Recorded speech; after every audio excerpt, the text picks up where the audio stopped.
What is up everyone? Today I'm gonna show you how to make a game pass on Roblox. Please donate. But before we start the video, make sure to hit that like and subscribe. Let's start.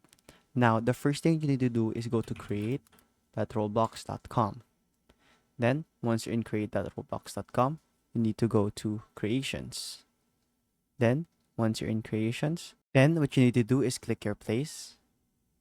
Then on the left side you need to scroll down until you see passes. Then what you want to do is create a pass. You need to upload a picture, but I'm not gonna.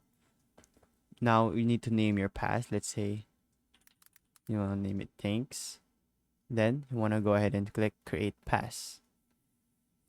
Now what you want to do is click the pass that you just made. Then go to sales. Then once you're in sales, click this item for sale button.